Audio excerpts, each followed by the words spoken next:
계엄 선포에 관하여 헌법에서 정한 국무총리 및 관계국무위원회 사전부서가 적법하게 이루어진 것처럼 허위로 문서를 작성하는 데 가담하였고 이후 대통령 기록물이자 공용서류에 해당하는 이 문서를 적법한 절차에 의하지 않고 임의로 폐기하였습니다. 피고인은 대통령으로서 누구보다 헌법을 수호하고 법질서를 준수할 의무가 있는데도 도리어 헌법과 관련 법령에서 대통령의 독단과 권력의 남용을 방지하기 위하여 규정한 절차적 요건을 경시하는 태도를 보였으므로 이는 비난받아 마땅합니다. 한편 피고인은 대통령으로서 법질서를 존중할 의무를 부담하는데도 이를 저버린 채 비상계엄 선포와 관련한 범죄 혐의로 수사를 받는 과정에서 경호처 소속 공무원들을 이용하여 자신에 대한 수사기관의 적법한 영장 집행을 저지하거나 증거인멸을 시도하였습니다.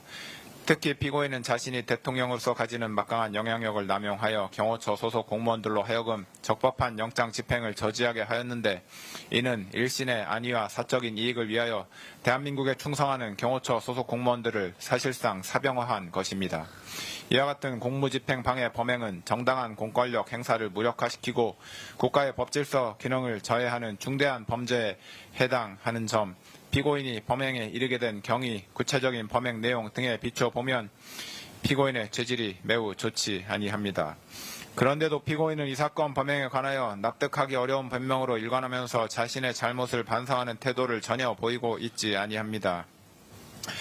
이와 같은 점들에다가 당시 대통령이었던 피고인의 이 사건 범행으로 인하여 훼손된 법치주의를 바로 세울 필요성이 있는 점 등을 더하여 볼 때 피고인에게는 그 죄책에 상응하는 엄중한 처벌이 필요합니다. 다만 허위 공문서 작성, 대통령 기록물 관리에 관한 법률 위반 및 공용서류 손상 범행의 경우 피고인이 적극적으로 범행을 주도하거나 확정적인 계획하에 범행하였다고는 보기 어려운 점, 형사처벌을 받은 전력이 없는 초범인 점 등을 피고인에게 유리한 정상으로 참작하고 그 밖에 피고인의 나이, 성행, 환경, 범행의 동기와 경위, 수단과 결과, 범행 후의 정황 등 이 사건 기록과 변론에 나타난 양형의 조건이 되는 여러 사정들을 종합하여 형을 정하기로 합니다. 이상의 이유로 다음과 같이 판결을 선고합니다. 피고인 일어서십시오. 주문. 피고인을 징역 5년에 처한다. 이 사건 공소사실 중 허위 작성 공문서 행사의 점 및 허위 공보 관련 직권남용 권리 행사 방해의 점은 각 무죄. 피고인은 이 판결에 불복이 있으면 오늘부터 7일 이내에 이 법원에 항소장을 제출하여 항소할 수 있습니다. 이상으로 판결 선고를 마쳤습니다. 피고인은 퇴정하십시오. 너무 열심히 들었는데. 난 이걸 초범이라니. 한 시간을 메모를 이걸 내가 지금 아니, 빽빽하게 그래. 마지막에 결국은 박은정 의원 예상대로 이게 또 반을 꺾어버리네. 들었어. 아니 초범 내란을 그럼 내란을 두 번 어떻게 해? 아니 뭡니까 이거 막판에? 저 백대현 판사님이 어허, 굉장히 그냥 참. 평상적인 판사님이세요. 그러니까 그 보통 저희가 와. 법원에서 형사 재판하는 그 일상적인 그런 재판을 보면 통상적으로 이제 구형의 반 정도 선고를 하는 거고. 근데 이 판결문의 장중함에 비추어 보면 이 선고형은 너무나 약한 약해요. 선고형인 뭐야, 갑자기 거죠. 아니 설명하고 왜 달라요 마지막에? 그렇습니다. 그러니까 그럼에도 불구하고 그 최고형을 본인은 선고한다. 이런 취지인데 이 선고형은 국민 법감정에 너무나 맞지 않는 형이죠. 특검이 저는 와. 항소 해야 된다고 생각합니다. 물론 무죄 부분에 대해서도 항소해야 되는 거고요. 예. 초범. 와 초범으로 꺾어버리네 막판에. 치트키는 초범이. 저게 이제 장량감경 사유이거든요. 그래서 장량감경 사유 중에 이제 뭐 초범이라든가 피고인의 나이라든가 뭐 성행이라든가 뭐 이런 것들이 당연히 가만히 이제 되는 것이 이게 통상적인 재판에 아니 이제 그건 룰인 맞는데 거죠. 아니 의원님 뭐 저는 뭐 법은 잘 모르지만 초범이 감경 사유가 된다는 사실을 알고 있습니다 저도. 하지만 범죄 특성상 재범이 불가능한 범죄가 있잖아요. 그렇지. 대통령 신분으로서 할 수 있는 이 범죄는 재범이 불가능해요. 근데 어떻게 이걸 초범이 감경 사유로 언급이 됩니까? 이거 역사적인 기록으로 남겨야 되는데. 이 아이고. 판결 자체가 이 의미를 좀 판사님께서 좀 물각하셨다는 아니 생각이 앞에는 듭니다. 의미를 너무 잘 알던데. 맞아. 이게 내용이. 이제 그냥 일반 형사 사건처럼 재판을 하셨다고 생각이 드는데 그럼에도 불구하고 약간 의미 있는 것은 이게 지기현 판사의 내란숙의 그 사건에 굉장히 진짜 딱 그렇게 나와버리니까 저게 그런 얘기가 들잖아요 지금. 진짜 그렇게 됐네. 나는 뭐 설마 그러겠어 그러니까, 했거든요. 나도 생각했는데. 야, 진짜로. 맞아요. 아이 설마 그러겠어. 뭐 그런 경우가 한두 번 있었으니까 저게 각인됐겠지. 나는 이제 그렇게 생각을 했는데 와 진짜 딱 그렇게 나와버리니까 와 허탈하다. 게다가 다른 유죄 부분도 많이 있잖아요. 뭐 허위 공문서 작성이라든가 뭐 네. 직권 남용 이런 것도 있잖아요. 그렇습니다. 그런 게 있어서 지금 5년이라는 거지 않습니까? 맞아요. 그럼 그런 거 없이 그냥 체포방에 하나만 놓고 보면 얼마가 나와? 그럼 5년 한 3년 4년 막 이렇게 그렇죠. 나왔을 무조건 거라는 낮은 거잖아요. 거잖아요. 그렇죠. 예. 그 하나였으면 아니, 내가 이게- 봤을 때 2년 나왔을 거야. 예, 저의 법상식으로도 이해가 안 돼요. 예. 표창장이 그때 얼마였죠? 4년 아니야? 4년 맞아, 아니었습니까? 4년이었던 것 같은데? 그 기억에?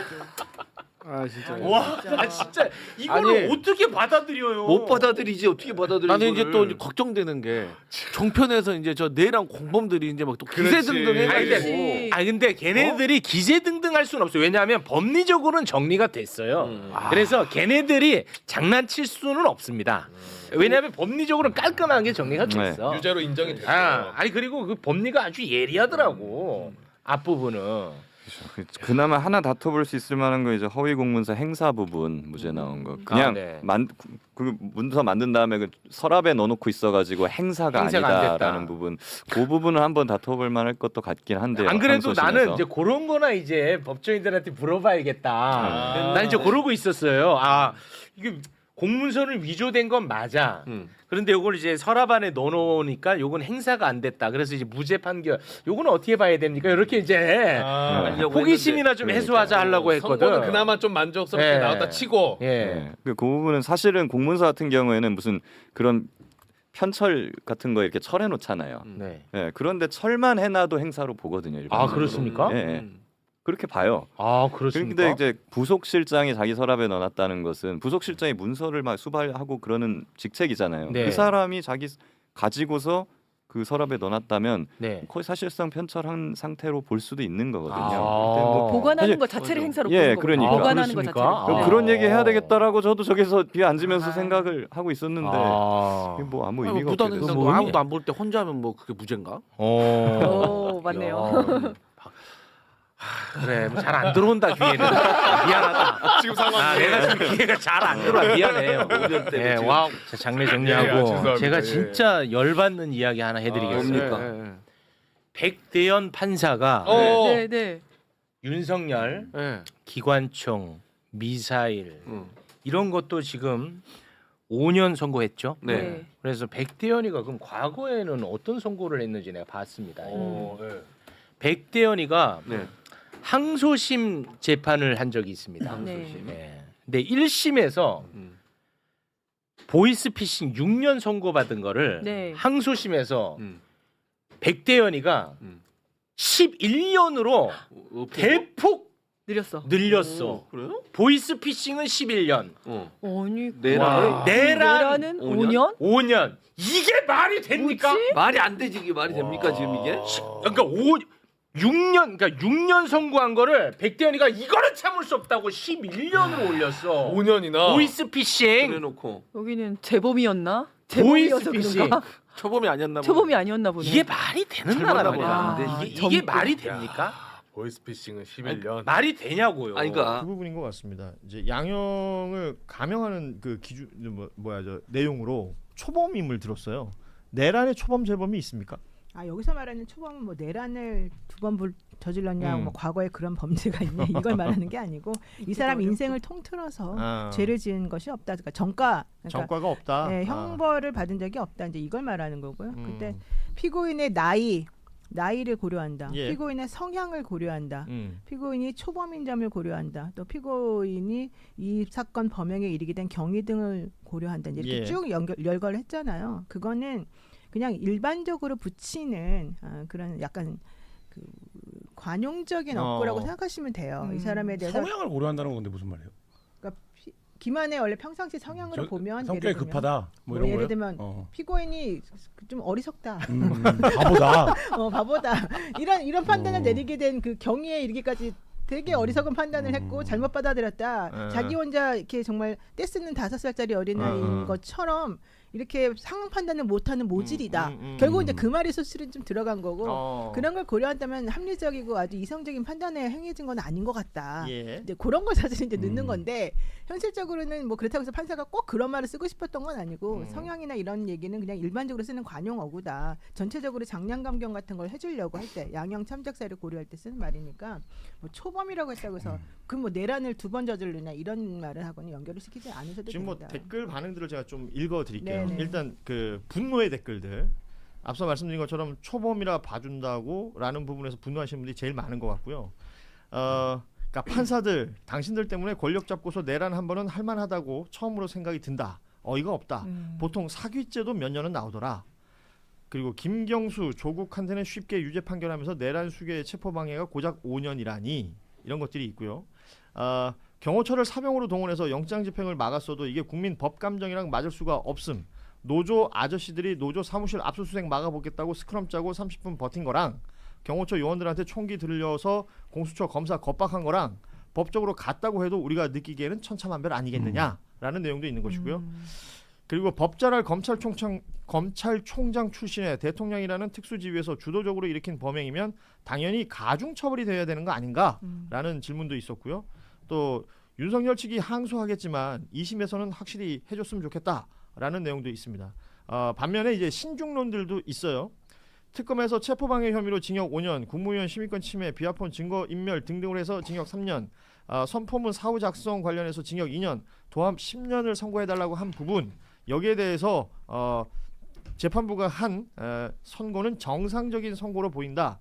나머지 혐의에 대해 선고 줄줄이 또 나올 거니 기다려 봅시다. 그리고 교화 가능성이나 초범이냐 재범이냐 여기서 크게 갈려서 다만 이 사안은 애초에 재범이 불가능한 부분인데 초범이라 꺾은 것 그냥 그것이 좀 아쉬울 뿐 이런 식의 반응들이 지금 현재까지는 있습니다. 일단 우리 김환 기자는 제일 첫 인상은 뭐였어요? 그러니까 지금 얘기하신 부분에서 법감정을 고려하면 윤석열이 지금 현재 확정된 재판이 8개인가 그럴 거예요. 그렇죠. 앞으로 받아야 되는 게. 그러면 이제 판사가 너는 앞으로 줄줄이 유죄가 나온다. 넌 이미 사형을 구형받았다. 그러니까 이 재판에서 우리가 뭐 어떤 형을 주더라도 너한테 별로 실익은 없다. 예. 근데 너의 행위를 감안해서 뭐 이러이러해서 이렇게 한다라고 하면 똑같은 형량이어도 받아들이는 게 좀 달랐을 텐데 근데 이제 그게 아니라 지금 얘기한 대로 뭐 우리가 다 무슨 법을 잘 알아야 되는 건 아니잖아요. 근데 뭐 초범이라서 봐주는 거야? 뭐 이런 이제 단어들이 나오니까 그게 이제 그 꽂히는 변호사님들이나 거죠. 이제 법정에 드나드는 입장에서는 관용적 표현이라는 걸 알지만 사람들이 받아들이기에는 야 이거 내란하고 그렇게 관절을 요새화해서 무슨 남미의 마약 수장처럼 버텼는데 이게 이제 어떻게 5년밖에 안 나오냐 뭐 이런 이제 거를 당연히 가질 수밖에 없고 그리고 이게 약간 아까 이제 장윤미 변호사도 말씀하신 것처럼 야 그 재판부는 좀 믿을만한 것 같아 되게 단호하게 진행하는 것 같아 막 이러니까 좀 기대치가 있었던 거잖아요. 그렇죠. 그리고 첫 번째로 내려지는 이제 말하자면 그 선고라는 상징성도 있고 근데 이제 그거에 좀 반하는 그러니까 결과는 맞는 것 같고 이렇게 되면 사실 이제 뭐 그 뭐라 그럴까요? 그 가뜩이나 윤석열이 재판을 받는 과정에서 내란 재판이 1년이나 지연되고 뭐 거기 나와서 별의별 궤변을 다 늘어놓아도 제지도 안 하고 뭐 이런 것들이 법 앞에 평등하지가 않다. 우리가 재판받는 게 어떤 피의자가 사실 그렇게 할 수 있습니까? 근데 이렇게 나오면 이제 그런 뭐 이 사람들의 어떤 심중 이런 게 좀 더 강화되지 않을까. 그러나 아직도 확정된 것만 7개의 선고를 더 받아야 된다. 그리고 이 건